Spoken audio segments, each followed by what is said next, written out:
Hello everybody, welcome to another video. Today I'm going to be talking about a standard game. All of my games so far has been in folk, but I was playing standard at the time as well.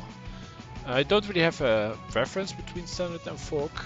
I like both, but it kind of depends on the day. And yeah, so this game was... I haven't played too many standard games yet. But I was steady climbing. When I played this game, both me and zerobillion were both around 14, low 1400s rating. I was still undefeated. He did have quite a bit of losses as well, I think. I don't really remember. I looked at his profile at the time. This is an interesting game for a couple of reasons. So, first of all, this map, Diagonal Dip, I really enjoyed these type of maps. Where there is like clearly two fronts and you kind of have to decide how you're dealing with it. It is also an extremely low income map. You have two bases and an airport, and you are never ever going to have enough money to afford it all. So you have to make conscious decisions what you want to do. So yeah, a lot of good COs were banned here. So we ended up with Penny against Forciv. This is the first Forciv I played, and it's also the first time I got exposed to a certain strategy you can do with Forciv. I'm gonna spoil a bit. The strategy is putting Forciv in a bike, which is of course very cheap, but still quite mobile, and it allows you to really get the zone early and effectively have all your units gain +20/+20.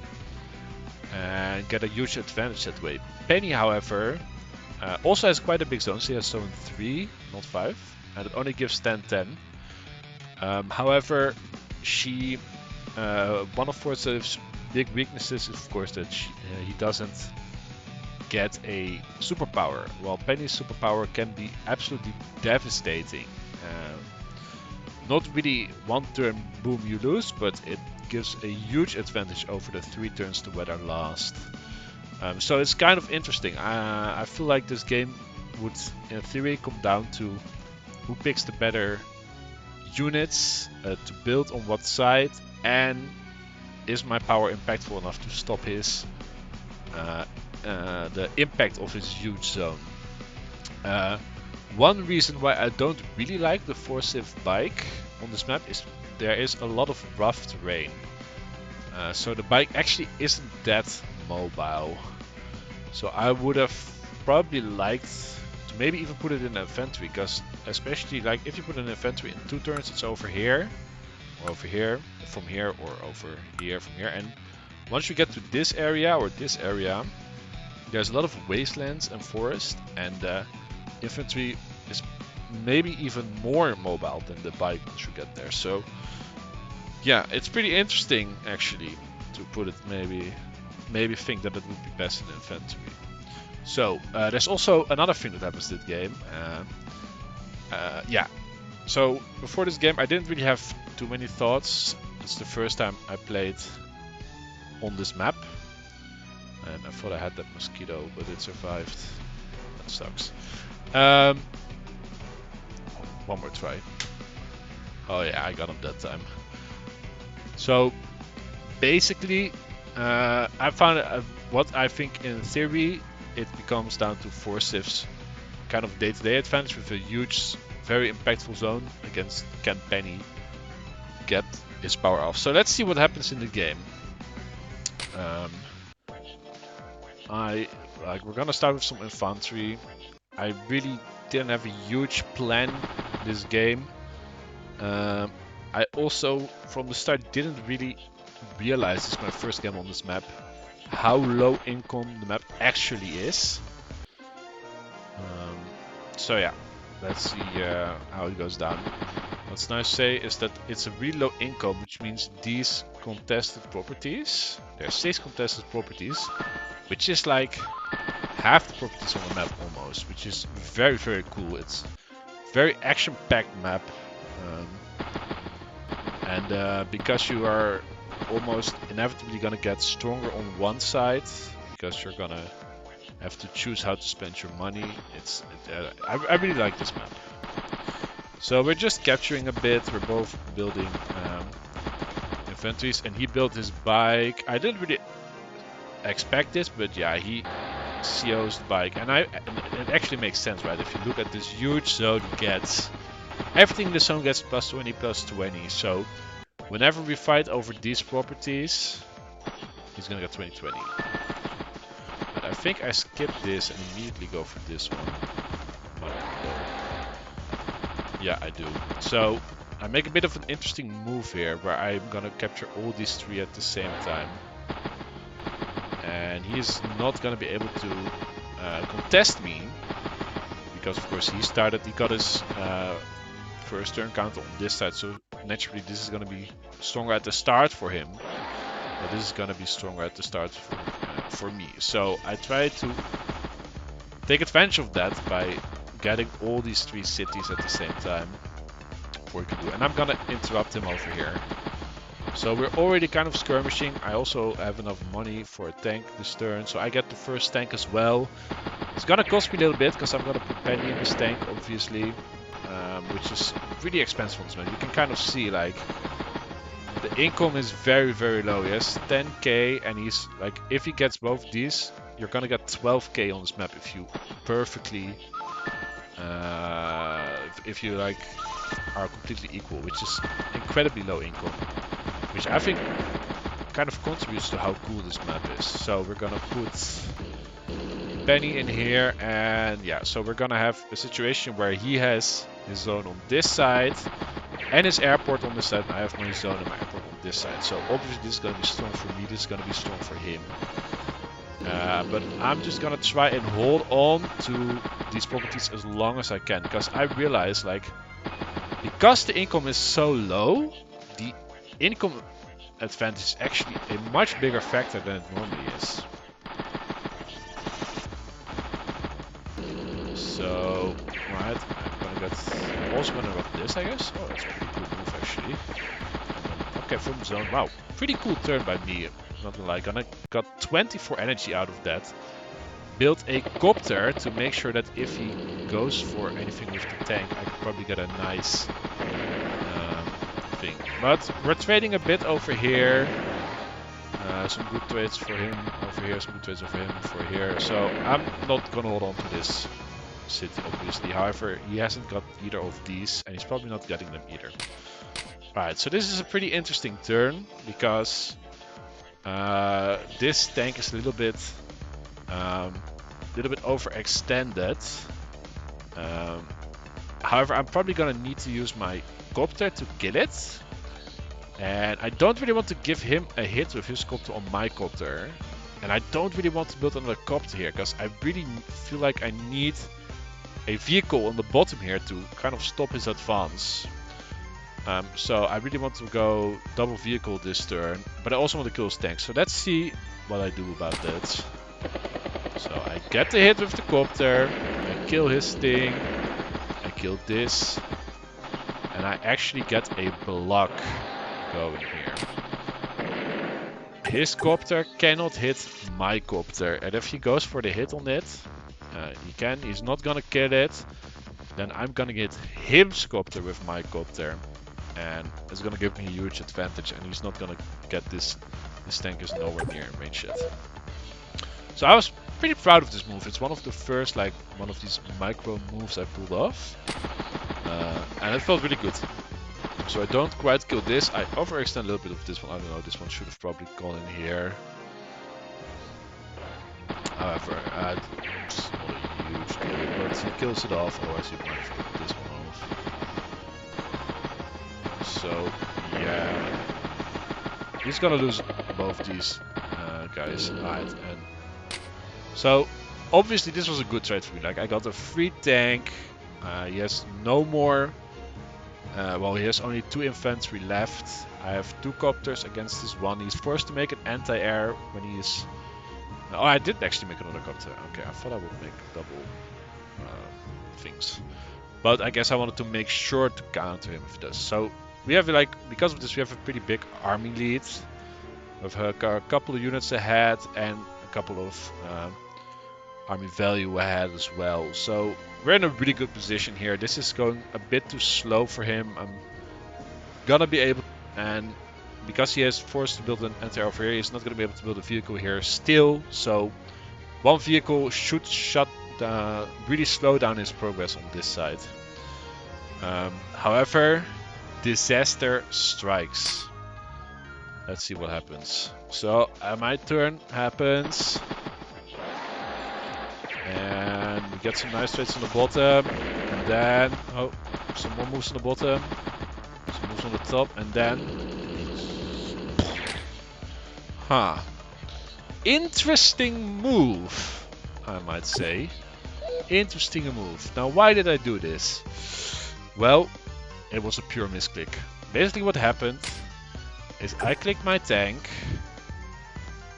and I got like this menu, and I wanted to check if I could hit from here without allowing a counterattack from the tank.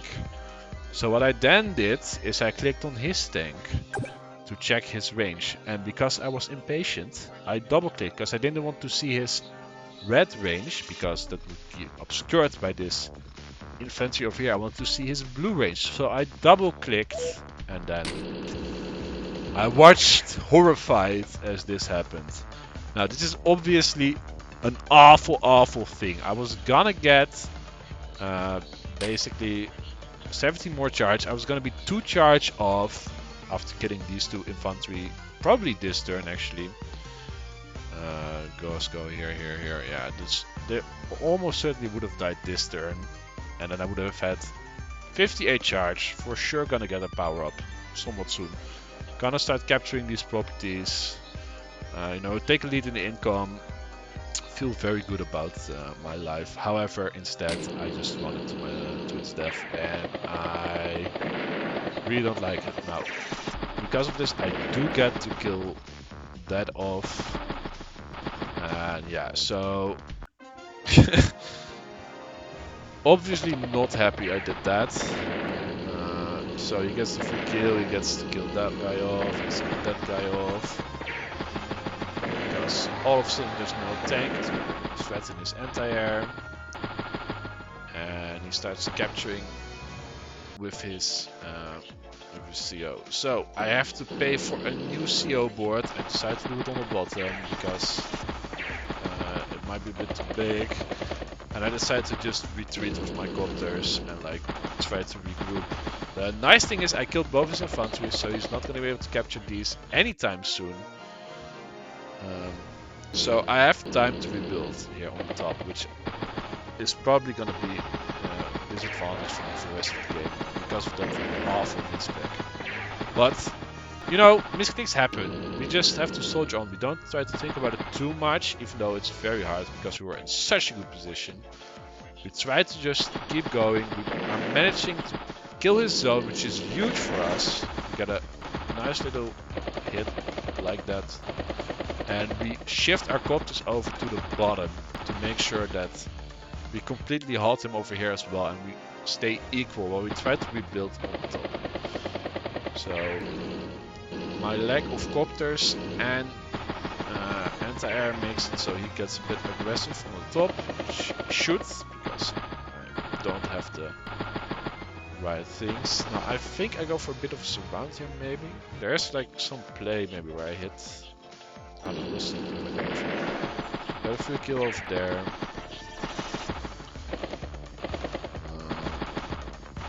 He built a duster, that's actually interesting. I forgot to talk about that. I think this is not the move he should have made. So let's see what he did. He actually did something here. So he moved his tank over here. And then he joined to get a bunch of money. And he used that money to build a duster. Now I do not think that was the right move. Because you're spending 11k on a unit that is only good against my 2 copters. And furthermore, it just does not do enough, I think, to warrant the buy. So I get out of range. I have to be a little bit more defensive, but I can be defensive because he doesn't have the foot soldiers to start capturing anywhere. Now, of course, next turn he is gonna start, so I built an anti-air so I can slowly creep up. Sadly, I can't reach that with the anti-air. Like, look at this dust damage. It is just so sad. And like, it is not that hard for me to keep my copters in range of an anti-air. This is what I'm gonna do. I'm gonna get a hit on his copter here. I'm gonna kill his copter. I'm gonna slowly start taking some space again to try and deny this and move this in range of my anti-air so he can't do this. If he wants to go after any of these, they are also in anti-air range now, except for this one. I'm not sure why I didn't move it. Probably because I want to keep pressure. This time. So this time he does move into an infantry, very, very cheap, which is why I think Forsyth is actually very good on this map. I had to pay a bunch of money to put Penny in my tank, while he can just freely put it into an infantry and not have to worry about ranging anything. Alright, so we decide to go aggressive over here. We get a nice hit on his anti-air. We can block for the duster, which I'm sure we will do in a bit. Yeah, there we go. We block for the duster. And over here we have a pretty huge vehicle lead, so he can't really push. However, he is getting some nice hits from the zone. Getting a 923 trade is of course huge. However, there are no... there's one 4 HP anti-air. But we should be able to, even though we're 1k behind, we should be able to fight this off pretty effectively. So get this in and we get another block. Get another nice block.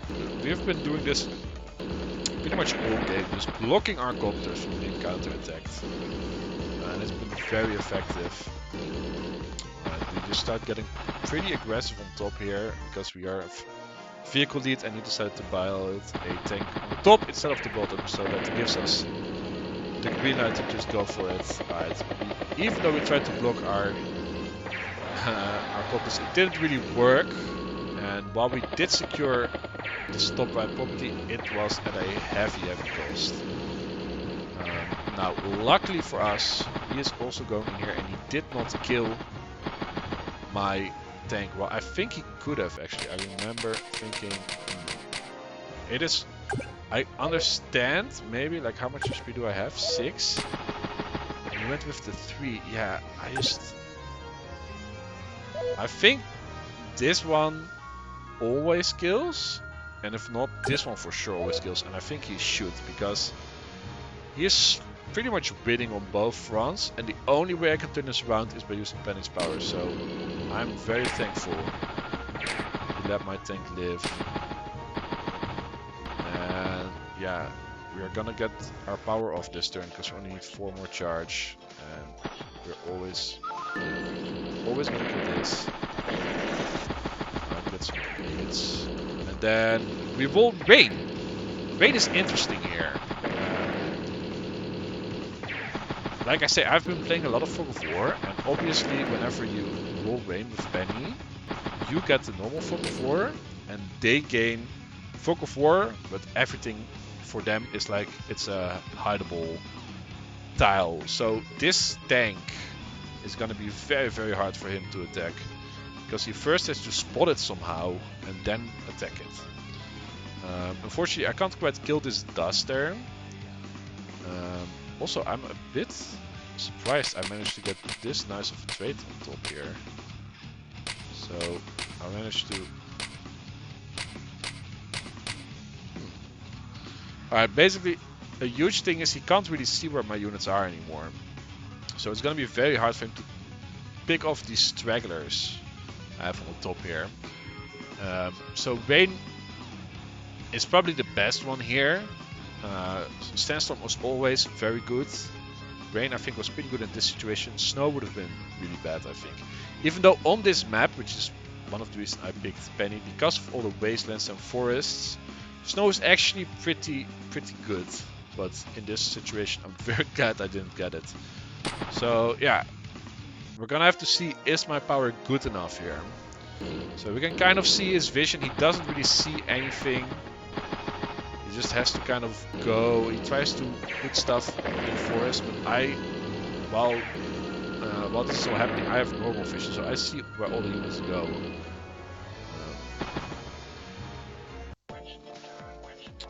Right, so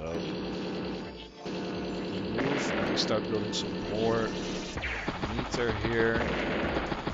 And we spot the artillery, and it's very hard because he doesn't see any of these units after I kill this.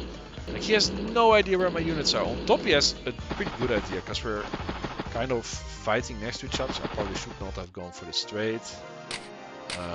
Probably because I did not see his CO unit, I kind of forgot, and the calc said it was a lot better for me than it actually was. I don't quite kill the duster, so he has a pretty good view of where my units are, but he doesn't quite see this, so this is nice. It's kind of rocking. It's gonna like waste something because you can't really scout this and attack something else. So it's gonna waste a turn of one of his units scouting this before he can attack it. So let's see what happens. And he gets blocked by this, but still he gets a really nice turn because I just have less over here. And this is where the fog of war can kind of screw you over as well. You can kind of like not realize. But I saw 3 tanks that turn. I know that is definitely more, and there might be more tanks behind. I don't know that, but probably time to retreat on the top here. We still believe that there is not really any infantry, and we start capturing this, so we can get our advantage from the bottom there. We get a nice hit on the artillery before it gets any shot off. That is always nice and valuable. And we decide to really turtle up here. So we build our own artillery because we didn't have enough money for a tank. We lose that tank, and this is actually very unfortunate. I remember this. There's a wall gonna happen here. This was I was very favored. So this is important. Like, fog of war ends. He sees, he retreated way more than I thought he did. I'm actually in no way to start capturing this. He's capturing this. He can't really. I'm capturing this. He can't really stop this. And I see he built a copter which would be in range if I kill both this tank and this artillery. So let's see if I manage to do that. Alright, I missed that roll and I missed that roll. Both of these were rolls. This one was a much better roll. If I hit any of these rolls, the infantry can clean up the other and I get a free kill on the copter. However, that doesn't happen. I want to stay out of range of this tank because if I lose this anti-air, it is really, really bad for me. So I realize, okay, he's not that far put up. I can use my artillery here. So he gets a hit on this thing, that is fine. He blocks my airport actually, which is a pretty cool move. I don't really think I was in a position to build any air units here. But yeah. He starts capturing this with a 5, which is going to take forever. I'm going to finish this cap this turn, I think. Fairly certain. And that's going to give me a 2k lead, which, because the income is so low, a 2k lead is absolutely huge. And I start capturing his airport. And he can't really use his this thing to stop it, because that would die to the anti-air. And he does kill this. And he goes in on the top here, but he decides it is over. And I think I agree with him. I think the Penny Bane was enough to make a distance. I have a pretty huge army here to counter-attack this. I'm gonna get a hit on this thing. I think I was going for a roll on this, and he needed this roll probably. But even if he gets this roll, he gets like what, 1 hit on a tank of mine, maybe 2. He gets 2 hits on my tank, but then I have practically 4 tanks and an artillery to hit him back. He's gonna get one more hit, of course, with this, but then it's gonna die with the anti-air. So even if he gets this role, he's probably still not really pushing through, especially with the anti-air and my very close reinforcements. So yeah, that was the game. I thought it was a really good game. So what I learned from this game was, okay, Forsyth is pretty interesting because you get really cheap the day-to-day ability, and because it's such a huge range, you kind of always has to assume it's there. It's probably very good on this map. Penny's rain was absolutely clutch. I was very happy to see Penny's ball rain here. And I also learned that while I was in the process of learning that during this game I was in the process of learning that the income lead isn't as important as I thought it was. On this map it is actually way more important because like 13k versus 11k makes such a difference. If I go yeah, it's just a huge difference because it's percentage wise so big, and like I feel like if you ever get a 4k lead on this map, 14k against 10k, and you hold on for that for like 2 or 3 turns, it is just so devastating because you get to build tank every turn. You don't have to repair. If you do repair, you just go tank one thing, and like he might not even be able to build a tank if he repairs 2 or 3 of them. So yeah, I think on this map, especially, the incomplete actually is that important. And we managed to stay calm after the horrific misclick. We were of course completely winning before the misclick. We were probably slightly behind after the misclick, and it still was a very interesting game afterwards. So let me know what you thought of this game, what you think of this matchup, Penny versus Forsyth. I think it makes sense on this map. Of course, there's better COs, but with what was meant, I think these were the 2 COs that makes the most sense. Yeah, thank you guys so much for watching, and see you in the next video.